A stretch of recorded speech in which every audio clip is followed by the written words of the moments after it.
In the chaos after Germany's defeat in World War I, Adolf Hitler saw the need for a loyal force, one that answered only to him.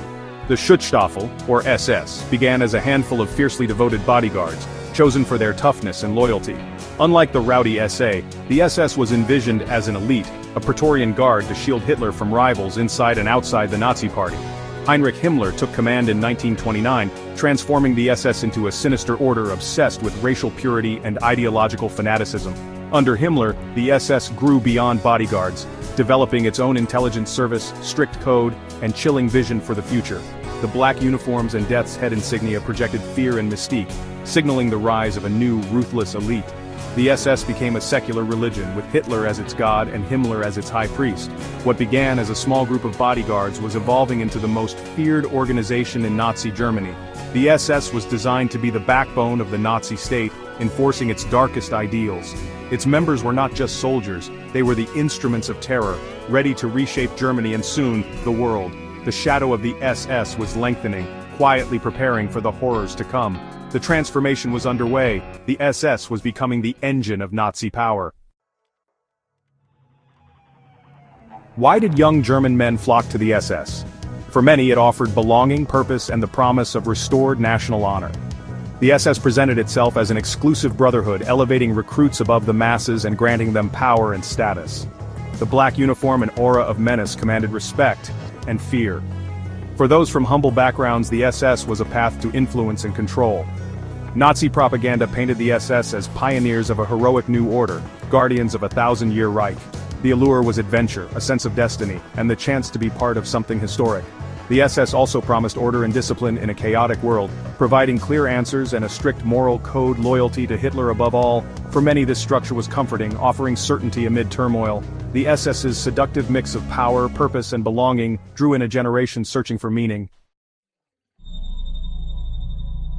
The heart of the SS was a personal oath, sworn not to Germany but to Adolf Hitler himself. "I vow to you, Adolf Hitler, loyalty and bravery, obedience unto death, so help me God."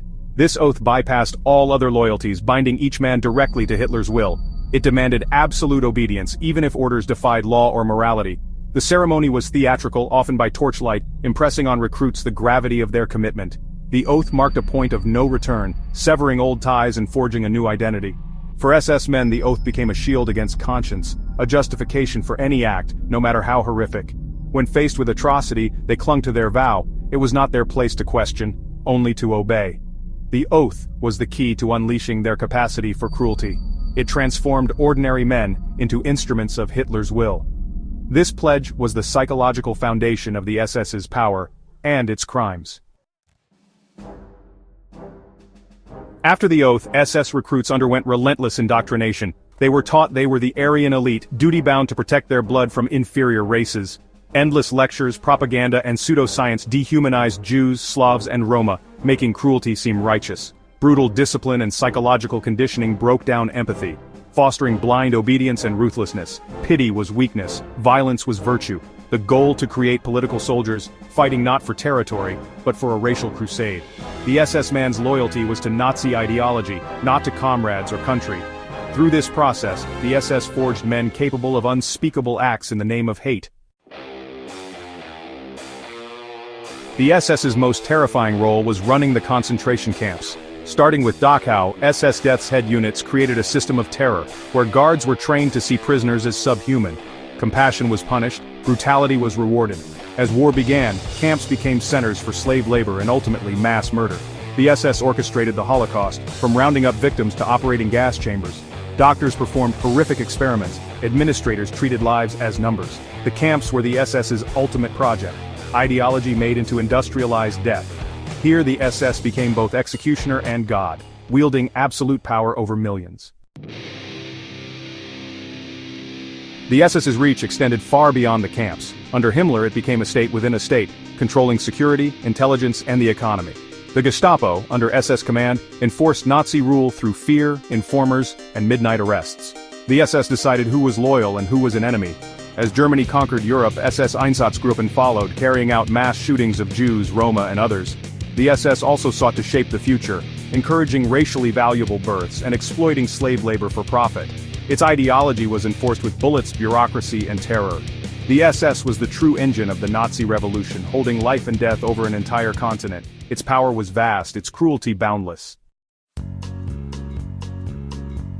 The Thousand-Year Reich lasted just 12 years. As Allied forces closed in, the SS fought with fanaticism, covering up crimes and forcing death marches. With Germany's surrender, the SS was declared criminal, its members scattered, trying to hide their past. The Nuremberg trials exposed the full horror of SS atrocities. Top leaders were hanged, but many lower-ranking SS men escaped justice, vanishing into new lives. Nazi hunters pursued them for decades, a reminder that genocide's foot soldiers could not simply disappear. The shadow of the SS lingered long after its fall.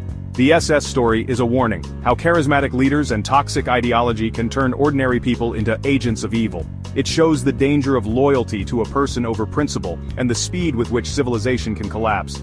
Remembering the SS is not just history, it's a lesson for the present and future.